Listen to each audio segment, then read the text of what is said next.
Assalamualaikum warahmatullahi wabarakatuh.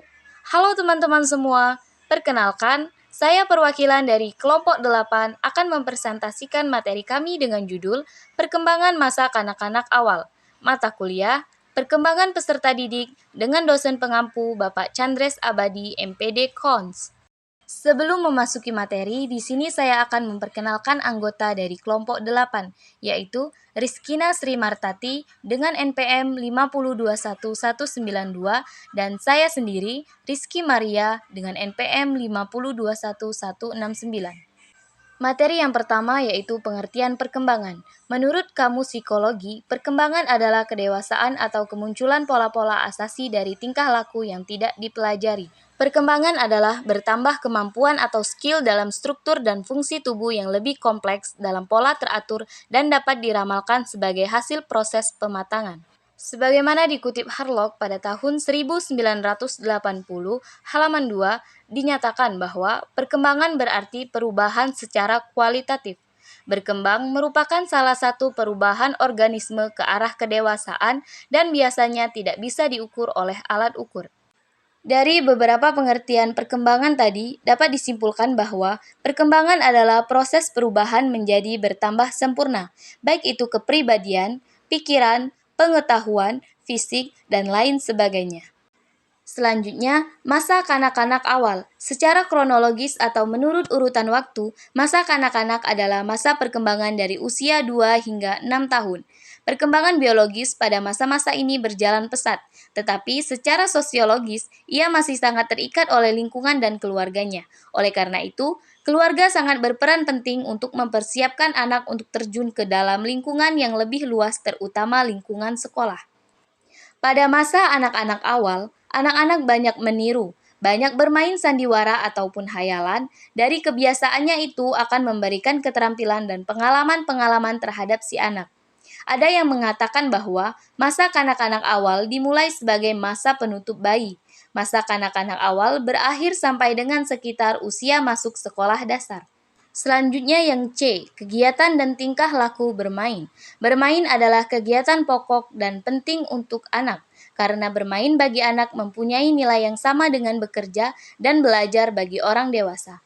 Artinya, bermain merupakan sarana untuk mengubah kekuatan potensial yang ada dalam diri anak menjadi berbagai kemampuan dan kecakapan dalam kehidupan anak kelak. Melalui bermain, anak mendapatkan berbagai pengalaman untuk mengenal dunia sekitarnya. Dengan stimulasi bermain pula, anak dapat melaksanakan tugas-tugas perkembangannya, sehingga memberikan dasar yang kokoh dan kuat bagi pemecahan kesulitan hidupnya di kemudian hari. Fungsi dan manfaat bermain dari berbagai aspek perkembangan. 1. Perkembangan kognitif dan perkembangan bahasa. Melalui kegiatan bermain, anak belajar berbagai konsep bentuk, warna, ukuran, dan jumlah yang memungkinkan stimulasi bagi perkembangan intelektualnya. Dalam melakukan aktivitas permainan, anak dituntut harus belajar berkomunikasi dalam arti mereka dapat mengerti, dan sebaliknya, mereka harus belajar mengerti apa yang dikomunikasikan anak lain ketika bermain. Selanjutnya, perkembangan moral dan perkembangan sosial emosional. Bermain membantu anak untuk belajar bersikap jujur, menerima kekalahan, menjadi pemimpin yang baik, bertenggang rasa, dan sebagainya. Selanjutnya, perkembangan fisik dan perkembangan kreativitas. Bermain memungkinkan anak untuk menggerakkan dan melatih seluruh otot tubuhnya, sehingga anak memiliki kecakapan motorik dan kepekaan penginderaan.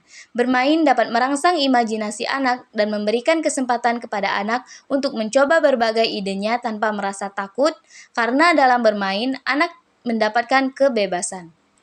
Pembahasan selanjutnya yaitu perkembangan fisik dan psikomotorik. 1. Perkembangan fisik. Perkembangan fisik pada awal masa kanak-kanak dibagi menjadi beberapa aspek, yaitu tinggi, berat, perbandingan tubuh, postur tubuh, tulang dan otot, lemak, dan gigi. A. Tinggi. Pertambahan tinggi badan pada masa kanak-kanak awal setiap tahunnya rata-rata 3 inci.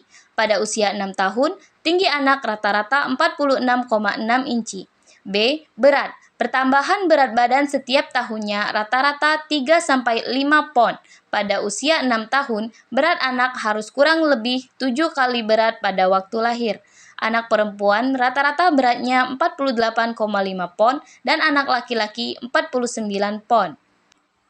C. Perbandingan tubuh. Perbandingan tubuh sangat berubah dan penampilan bayi tidak tampak lagi. D. Postur tubuh. Ada yang posturnya gemuk dan lembek atau endomorfik, ada yang kuat berotot atau mesomorfik, dan ada lagi yang relatif kurus atau etomorfik. E. Perkembangan tulang dan otot. Tingkat pengerasan otot bervariasi pada bagian-bagian tubuh mengikuti hukum perkembangan arah. Otot menjadi lebih besar, lebih kuat, dan lebih berat, sehingga anak tampak lebih kurus meskipun beratnya bertambah. F. Lemak. Kanak-kanak awal cenderung bertumbuh endomorfik, lebih banyak jaringan lemaknya daripada jaringan otot. Dan yang bertumbuh ektomorfik mempunyai otot-otot yang kecil dan sedikit jaringan lemak.